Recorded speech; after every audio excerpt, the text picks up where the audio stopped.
इस क्वेश्चन के थ्रू हम ये समझेंगे कि सीरीज एक्सपांशन का कॉन्सेप्ट क्या होता है और इस लिमिट के सवाल को हम सीरीज एक्सपांशन से कैसे सॉल्व करेंगे।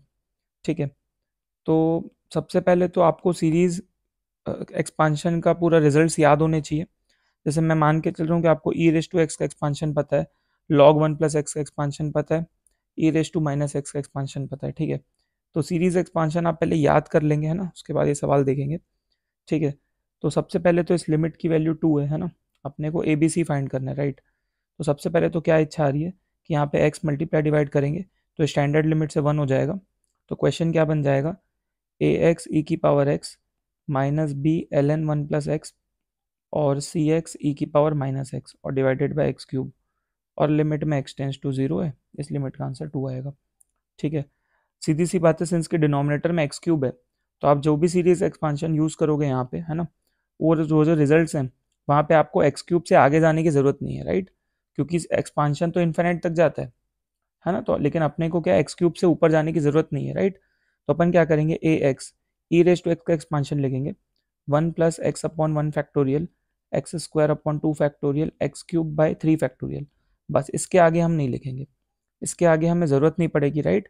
तो आप हमेशा देखिए डिनोमिनेटर में क्या है उसके हिसाब से लिखें। ठीक है, ln 1 + x का x minus x square by 2 x cube by 3, यहाँ पे आप रुक जाएंगे, इसके आगे आप नहीं जाएंगे। ठीक है, c x e raise to minus x का, तो x को माइनस एक्स से रिप्लेस कर देंगे ये वाले में, तो आपके पास क्या आ जाएगा, देखो कुछ नहीं करना है, x को माइनस एक्स से रिप्लेस कर देना है। ठीक है, तो आपके पास बन जाएगा 1 - x/1 factorial x square by 2 factorial minus में एक्स क्यूब बाई 3 फैक्टोरियल और होल डिवाइड में एक्स क्यूब है, होल डिवाइड में एक्स क्यूब है, लिमिट में एक्स टेंस टू 0, सिंस की इस लिमिट का आंसर 2 है। ठीक है ना, अब देखिए सीधी सी बात है, मैंने क्या बोला आपको कि एक्स क्यूब से जो ज़्यादा पावर्स हैं, एक्स की पावर 4 एक्स की पावर 5, वो सब लिखने की ज़रूरत नहीं। क्यों, क्योंकि जब एक्स क्यूब डिस्ट्रीब्यूट होगा सब में, है ना, जब इंडिविजुअली डिवाइड होगा तो लिमिट पे वो 0 करवा देगा, क्योंकि एक्स ऊपर नेट बच जाएगा तो लिमिट पे वो 0 हो जाएगा।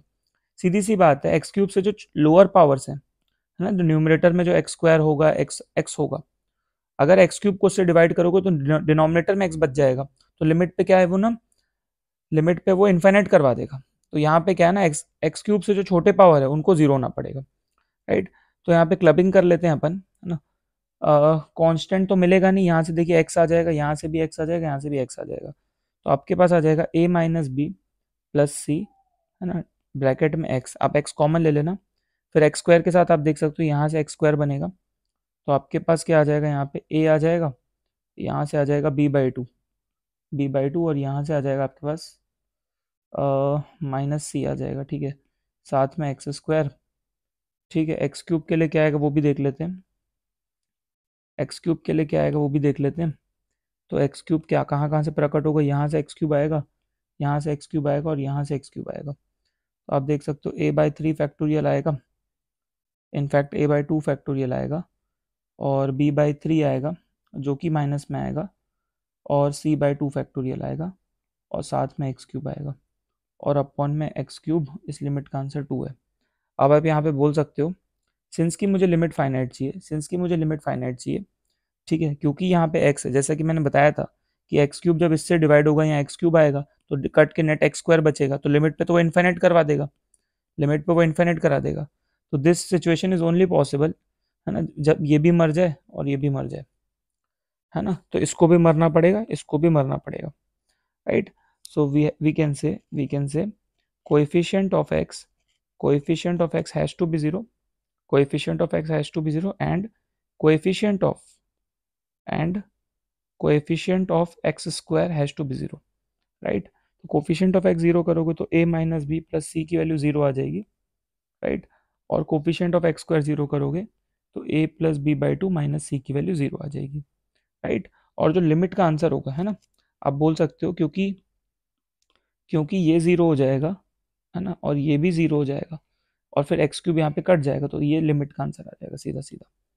ठीक है, तो लिमिट का जो आंसर होता है ना, ऐसी सिचुएशंस में ऐसी सिचुएशंस में लिमिट का जो आंसर होता है सीधा रेशियो आ जाता है, राइट।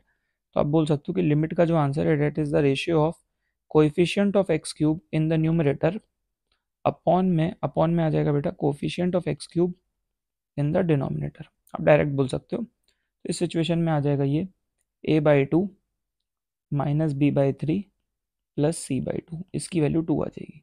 तो आप देख सकते हो 3 वेरिएबल 3 इक्वेशन आप सॉल्व कर सकते हो। ठीक है, ऑब्वियस सी बात है, यहाँ पे ये first equation, second equation, third equation, 3 equation 3 variable आप सॉल्व करोगे, आपको ए बी सी का वैल्यू मिल जाएगा। कोई बहुत बड़ी बात नहीं है ना।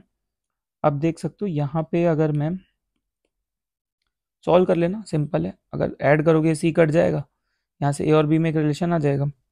ठीक है, फिर सॉल्व करेंगे तो आंसर आ जाएगा। आई थिंक आपको कंसेप्ट समझ में आ गया। ठीक है, ये फर्स्ट इक्वेशन है, first equation, second equation, third equation, मैं सॉल्व करके बता देता हूँ अगर किसी को तकलीफ है तो।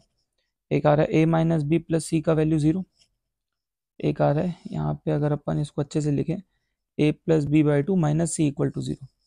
ये पहली दो इक्वेशन है, दोनों को ऐड कर दोगे सी कट जाएगा यहाँ पे, तो 2a minus b/2 equal to 0। यहाँ से बेटा b की वैल्यू 4a आ जाएगी, b की वैल्यू 4a आ जाएगी, है ना, b की वैल्यू 4 आ जाएगी। ये थर्ड इक्वेशन क्या है आपके पास, थर्ड इक्वेशन आ रहा है a plus c/2 minus b/3 equal to 2। तो यहाँ से आप देख सकते हो एलसीएम लोगे तो, या b की वैल्यू पुट कर दो यहाँ पे, तो a plus c/2 minus 4a/3 equals to 2। तो 3a plus 3c minus 8a, इसकी वैल्यू 12 आ जाएगी। तो यहाँ से आ जाएगा आपके पास -5a plus 3c equal to 12। तो a और c में एक इक्वेशन आ गया।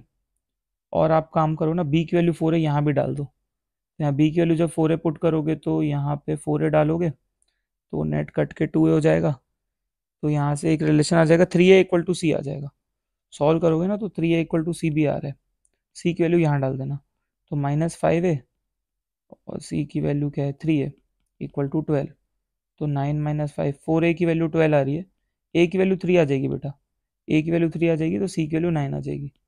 और आपके पास क्या था, b इक्वल टू 4a, तो b इक्वल टू 4a था तो b 12 आ जाएगा। तो आपके पास a b c तीनों आ गया, राइट। आई थिंक कंसेप्ट समझ में आ गया, कंसेप्ट समझ में आ गया। कंसेप्ट ये है कि जो सीरीज है ना यहाँ पे, है ना, यहाँ पे आपको e⁻x का एक्सपांशन पता होना चाहिए। x को -x से रिप्लेस करोगे तो -x का आ जाएगा, ln1 प्लस x का एक्सपांशन पता होना चाहिए। सिंस की डिनोमिनेटर में x³ है तो आपको एक्सपांशन सिर्फ x³ तक ही लिखना है, उसके आगे लिखने की ज़रूरत नहीं है। ये चीज़ आप हमेशा डिनोमिनेटर से देखें, ठीक है। तो x³ से ज़्यादा पावर्स लिखने की ज़रूरत नहीं है, और उससे जो छोटे पावर्स हैं उनके कोफिशिएंट्स को मरना पड़ेगा, तो इसको भी मरना पड़ेगा, इसको मरना पड़ेगा। तो आप वहाँ से रिलेशंस बना के a b से निकाल सकते हो। सिंस के नीचे x³ है तो न्यूमरेटर में x³ का कोफिशिएंट खोजें, कोफिशिएंट्स का जो रेशियो है वही लिमिट का आंसर होता है। तो यहाँ पे 3 वेरिएबल है, 3 इक्वेशन है, सॉल्व करोगे तो you will get the answer. तो ये मेन कंसेप्ट है सीरीज एक्सपांशन का, है ना। मैंने आपको बहुत शॉर्ट में बहुत मस्त बता दिया है, आप इस पर बहुत सारे क्वेश्चंस करें, और जो मैं आपको अप्रोच बता रहा हूँ अगर आप फॉलो करेंगे, बहुत ही शॉर्ट और क्रिस्प तरीके से आपके आंसर आएंगे, है ना। आप इसको अप्लाई करें। All the best.